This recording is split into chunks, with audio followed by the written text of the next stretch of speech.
Habang naglalakbay kasama ang kanyang pamilya, si Pete ay nagbabasa ng libro tungkol sa pakikipagsapalaran ng isang batang lalaki kasama ang kanyang asong si Elliot nang biglang tumawid ang isang hayop sa daan at kailangan iwasan ito ng kanyang ama dahilan upang maaksidente sila at bumaliktad ang sasakyan.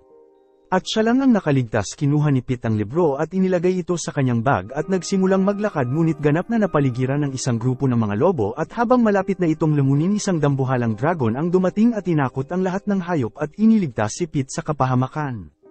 At dahil medyo matapang, tinanong ng bata kung balak siya nitong kainin at nang malaman niyang hindi, tinawag niya itong Elliot, ang kanyang bagong kaibigan. At dahil nakaramdam ng espesyal na ugnayan, pinahintulutan ng nilalang na hawakan siya at inalok ang kanyang kamay upang umakyat at dinala si Pete sa kanyang lungga. At makalipas ang 6 na taon, sinabi ng lalaking si Mitchell na nakakita ito ng dragon sa kagubatan at nagsimulang sabihin ito sa lahat ng kilala niya, ngunit dahil mga bata lamang ang naniniwala sa kanya, sinamantala ng matanda ang pagkakataon na magdagdag sa kwento sa pamamagitan ng pagsabi na isa siyang dakilang bayani. At sa mga oras na tinapos ni Mitchell ang kwento, dumating ang kanyang anak na si Grace na isang forest ranger at tiniyak sa mga bata na wala itong nakikitang kahawig ng isang dragon. At matapos na umalis ang kanyang anak, sinabi ni Mitchell na ang dragon ay nasa kagubatan at nagpapakita lamang ito sa mga naniniwala, na lalong nagpasabig sa mga bata. At sa kagubatan, si Pete na ngayon ay 11 taon gulang na ay nakahanap ng isang maliit na kuneho at nagsimulang tumakbo upang iligtas ito sa isang grizzly bear. At sa likod, narinig ni Elliot ang sigaw ng bata at lumabas sa kanyang lungga upang tignan ito, ngunit sa lalong madaling panahon ay napagtanto na ayos lang ito at nagpas siyang makipaglaro kay Pete. At dahil napagtanto na magaling magtago ang dragon, sumuko ang bata sa laro at tumakbo patungo sa bangin kasama si Elliot at lumipad ng magkasama. At matapos ng paglanding, nagsimulang habulin ng dragon ang kanyang buntot habang umakyat si Pete sa puno na nagproprotekta sa kanilang lungga kung saan sila nakatira habang umaatungal sa buwan. At dahil walang masyadong alaala sa buhay kabihasnan, umupo si Pete sa tabi ni Elliot at pareho silang nagpalipas ng gabi habang pinapanood ang mga bituin at tinatamasa ang kanilang kalayaan na binibigay sa kanila ng kagubatan. At sa umaga, lumipad ang dalawa sa gubat hanggang sa makahanap ang dragon ng putol na puno at nagpas siyang kunin ito para dalhin pa uwi. Gayunpaman, habang sinusubukan nilang dumaan sa kagubatan dala ang kahoy, napansin ni Elliot ang presensya ni Grace at nagpas siyang magtago at nagpas siya itago ang kanyang katawan habang sinusundan siya ni Pete mula sa malayo. At habang naglalakad sa lugar, nakita ng babae ang ilang puno na minarkahan ng mga lumberjack at nagsimulang tanggalin ang mga ito at nagpapahiwatig na hindi nila ito pwedeng putulin. At habang abala si Grace, nakita ni Pete ang isang compass sa kanyang pataka at nagpas siyang samantalahin ng pagkakataon upang nakawin ito, ngunit gumawa ito ng ingay pabalik sa kakahuyan at muntik ng mahuli. At sa mga sandaling yun, dumating ang isa pang ranger at sinabing nais nitong umalis at tinanong kung tapos na si Grace at nagawang mailigtas si Pete sa pagkakahuli nito, ngunit bago umalis, kinuha ng babae ang isa sa mga susi ng backhoe at itinapon ito dahilan upang hanapin ito ng mga lumberjack. At sa oras na umalis ang dalawa, pumunta si Pete sa kalsada at kinuha ang susi mula sa lupa at ibinigay ang mga ito kay Elliot upang amuyin, ngunit ang mga bagay ay masyadong maalikabok dahilan upang mabahin ito. At sa sumunod na umaga, ang dalawa ay natutulog nang magising si Pete sa tunog ng mga chainsaw at dahil hindi pa niya naririnig ang ganito, nagpasya ang bata na tignan ito at nakita ang grupo ng kalalakihan na pinuputol ang mga puno habang nagtatago sa kakahuyan. At isa sa mga manggagawa ay lumapit kay Gavin at nagtanong kung nakakuha sila ng pahintulot upang mangolekta ng panggatong, ngunit hindi siya pinansin ng lalaki at sinabing bumalik ito sa pagtatrabaho. Dumating din si Grace sa lugar at nagsimulang magtanong kay Jack kung saan ang kanyang fiancé at namumuno sa grupo ng lumberjack at nakakatandang kapatid ni Gavin. At dahil dito, nagsimulang makipagtalo ang babae sa kanyang fiancé dahil nagtratrabaho sila sa isang pinagbabawal na lugar dahilan upang hindi mapansin ng lalaki ang kanyang anak na babae na umalis mag-isa sa kagubatan. Nang makita ni Pete ang isang tao na kasing laki niya sa unang pagkakataon, siya natuwa at nakita ni Natalie na sinundan siya upang makipagkaibigan. At habang nagtatago sa troso, gumawa ang bata ng isang ingay at tumakbo paakyat sa puno ng sobrang bilis. At kahit nagulat ito, nagpatuloy si Natalie sa paghabol sa bata at nagpa siya na umakyat katulad niya, ngunit hindi ito gaanong sanay at nadulas dahilan upang sumigaw ito ng malakas at nagawang maakit ang atensyon ng mga lumberjack. At sinusubukan na iligtas siya, tumalon si Pete mula sa mga sanga at sinubukan na kunin si Natalie gamit ang kanyang lakas, ngunit bumigay ang puno at pareho silang bumagsak sa lupa. At malapit sa lupa, nakuha ni Pete ang isang troso at hinawakan si Natalie at napigilan sa pagkakahulog. Nang marating nila ang lupa nagtanong ang babae kung ilang taon na si Pete at dahil wala itong ideya kung ilang taon na siya sinabi nito na siya ay 5 taon gulang pa rin. At kahit nakita niya itong kakaiba tinanggap ng bata ang sagot at nagsimulang ipakilala ang kanyang sarili ngunit nag-ambala sila ni Jack at ng iba pa na dumating at gustong malaman kung ano ang nangyari. At nang malaman na nahulog ang kanyang anak sa puno tinanong ng lalaki kung bakit ito umakyat sa itaas at sinabi ni Natalie ang tungkol kay Pete at isiniwalat ang lokasyon ng bata na nagtatago. At nang makita ang batang Tarzan sinubukan ni Grace na lapitan ito at nagtanong ng ilang bagay tungkol sa kanyang pamilya ngunit nakita nito ang kanyang compass sa leeg ni Pete at kalaunan ay tumakbo ang bata sa takot. At sa panahon ng pagtakas nakasalubong ni Pete si Gavin at sinubukan na umakyat sa puno upang makatakas ngunit tinila ng lalaki ang bata at ibinagsak ito sa lupa dahilan upang mawalan ito ng malay.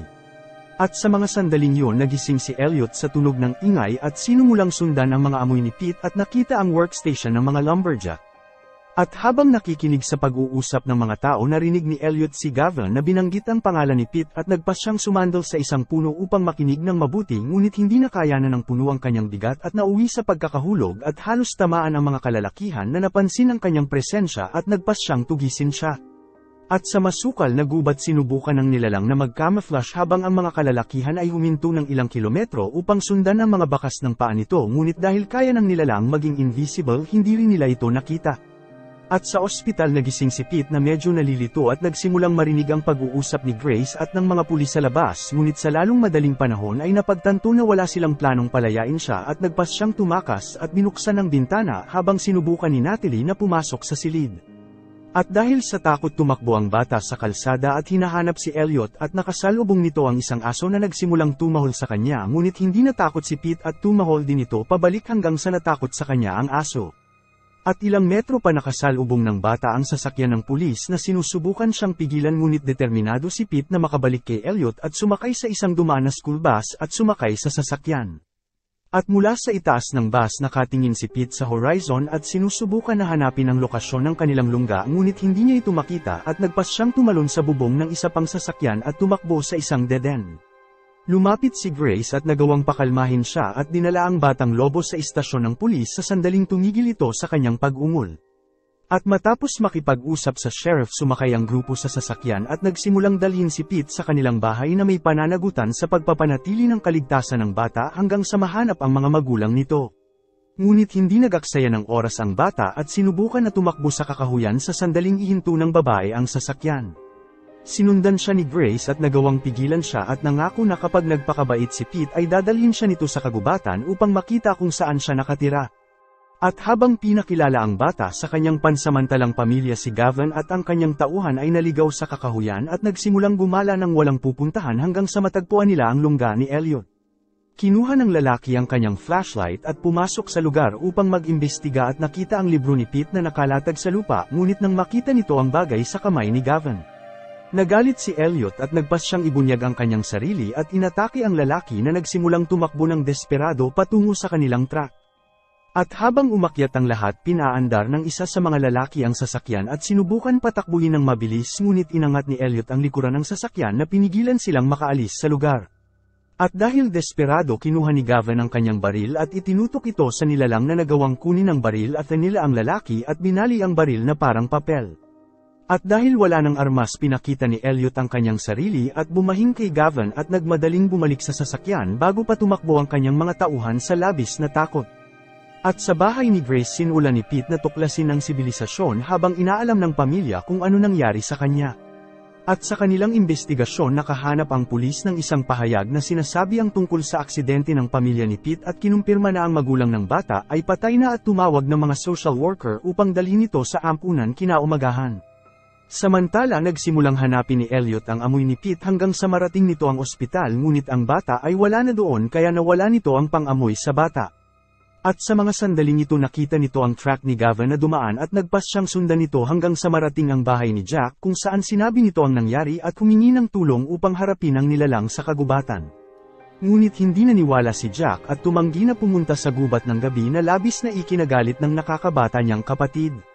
At sa hagdan narinig ni Grace ang kwento ni Gavin at naunawaan niya kung sino ang Elliot na sinasabi ni Pete at nagpa siya na pumunta sa bahay ng kanyang ama upang maghanap ng maaari niyang malaman tungkol sa nilalang. At nang dumating ito nakita ng babae si Mitchell at sinabi ang mga natuklasan nito at ipinakita sa kanya ang drawing na ginawa ni Pete at nakita na halos pareho ito ng guhit na ginawa ng kanyang ama noong bata pa ito. At dahil naniniwala na ito na totoo si Elliot hiniling ni Grace sa kanyang ama na ikwento nito kung papaano niya nakaharap ang nilalang ngunit ngayon tiyak na siya na nagsasabi ang kanyang ama ng totoo.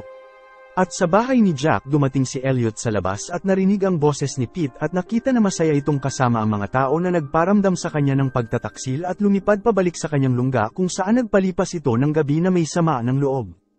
At sa umaga nagpasya si Grace na dalhin si Pete sa pulisya ngunit nang makita nito ang sasakyan ng welfare tumanggi ang babae na iwan ang bata at nagpasyang tuparin ang kanyang pangako at pinuntahan ang kanyang ama upang magkakasama nilang bisitahin ang lungga ni Elliot. At malapit sa kagubatan dumating si Jack at hinahanap si Gavin at natuklasan na ang kanyang nakakabatang kapatid ay kumuha ng ilang lalaki at umalis upang manghunt. Nakatanggap si Jack mula sa sheriff at hinahanap si Grace at agad na pinagpalagay na dinala nito ang bata upang bisitahin si Elliot at dumiretso upang salubungin si Gavin at kanyang tauhan. At sa kabilang banda ng kagubatan narating ni Pete at ng iba pa ang dulo ng kalsada at nagsimulang maglakad patungo sa lungga kung saan muling nakatagpo ni Mitchell ang nilalang pagkalipas ng 30 taon. At nang makita ang nilalang natuwa si Natalie at nilapitan ito at hinawakan ang nguso ng nilalang. Ngunit sa mga sandaling yun dumating si Gavin kasama ang kanyang mga tauhan at nagsimulang magpaputok ng mga tranquilizer darts kay Elliot at tinali ito sa kanyang leeg na ikinagalit ng nilalang.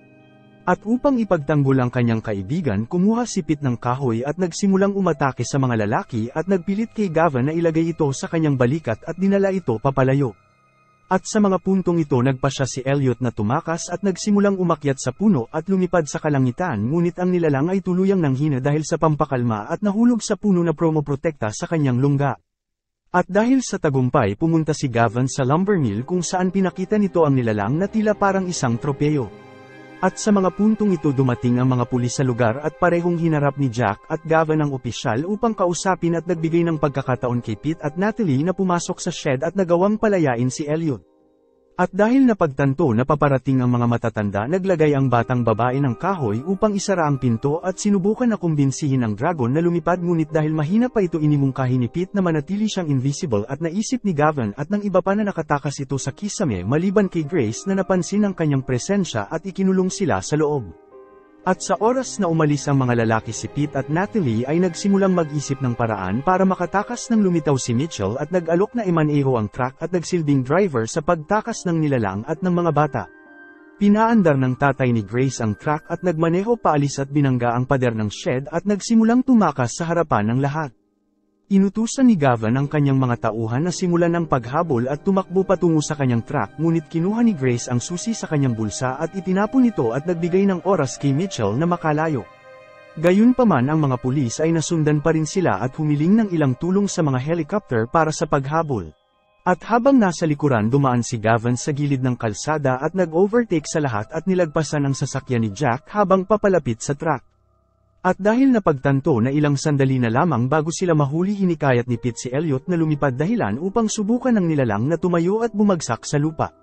Ngunit ang pag-alog ay nagpaalis sa cable ng preno dahilan upang maging sanhi ng pagtagas ng hydraulic fluid. At habang mas papalapit sa nilalang nilagpasan ni Gavin ang truck at inilagay ang kanyang sasakyan upang harangan ang tulay at umaasang hihinto si Mitchell kapag nakita nitong wala siya madadaanan. Ngunit dahil sa sirang preno hindi bumabagal ang lalaki at nagpas siyang gawin ang kabaliktaran at pinabilis ang sasakyan na nagpilit sa mga lumberjack na umalis upang hindi masagasaan. At nang tumama ang truck huminto ito hanggang sa bumagal ito ngunit dahil nasa likuran pa rin nila ang mga pulis umakyat si Elliot sa istruktura ng tulay at bumuga ng apoy na nagpilit sa lahat na huminto na naging sanhi upang huminto ang mga sasakyan at nagsimulang masira ang tulay. Ang sasakyan ni Jack at Grace ay tinamaan ng apoy at nagsimulang gumuho kasama ang tulay at nagpilit kay Pete na umakyat sa istruktura upang kumbinsihin si Elliot na huminto at sinabing ang mga tao ay ang kanyang bagong pamilya. Bumaba si Gavin sa sasakyan at ginawa ang lahat ng kanyang makakaya upang hindi mahulog ang kanyang kapatid at si Grace ngunit ang sasakyan ay masyadong mabigat at hindi niya ito mapigilan. At sa mga sandaling yun tumalon si Elliot sa istruktura at nagawang pigilan ang truck at pinahintulutan si Jack at Grace na makapunta sa likuran. Ngunit sa mga oras na aalis ang dalawa bumigay ang tulay at nahulog sa ilog kasama si Elliot at ang mga tao. At habang nakatingin sa bangin inakala ni Mitchell at ng iba pa na wala na sila ngunit makalipas ang ilang segundo lumitaw si Elliot mula sa ilalim dala si Jack at Gray sa kanyang likuran na labis na ikinatuwa ng lahat. At sa kabilang panig ng tulay na pagtanto ni Gavin na siya ay mali at nagpas siyang iwan ng dragon ng mag-isa ngunit dumating ang mga helicopter ng pulis at nagpasya si Pete na umalis kasama si Elliot at nagtungo sila sa kagubatan. At pagkatapos ng mahabang paglipad dumating ang dalawa sa kanilang lumang lungga at sinubukan na manatili ang bata doon ngunit sinabi ni Pete na marami nang nakakaalam sa lugar na yon at inimungkahi kay Elliot na maghanap ng bagong tirahan sa Hilaga kung saan sinabi ni Natalie na ito ang lupain ng mga dragon. At bilang paraan ng pamamaalam binasa ng batang lalaki ang libro na natanggap nito mula sa kanyang magulang sa huling pagkakataon at ginugol ang gabi na nakayakap sa kanyang kaibigan at umalis upang bumalik kay Grace upang makasama ang kanyang bagong pamilya. At sa mga araw na yon walang sino man ang nakakita ulit sa nilalang ngunit palihim na naglakbay si Grace at Jack sa Hilaga at binibisita si Elliot at ang kanyang bagong pamilya. Salamat sa panunood. Kung nagustuhan mo ito huwag kakalimutan mag-like at subscribe para sa mga susunod pa nating movie recaps.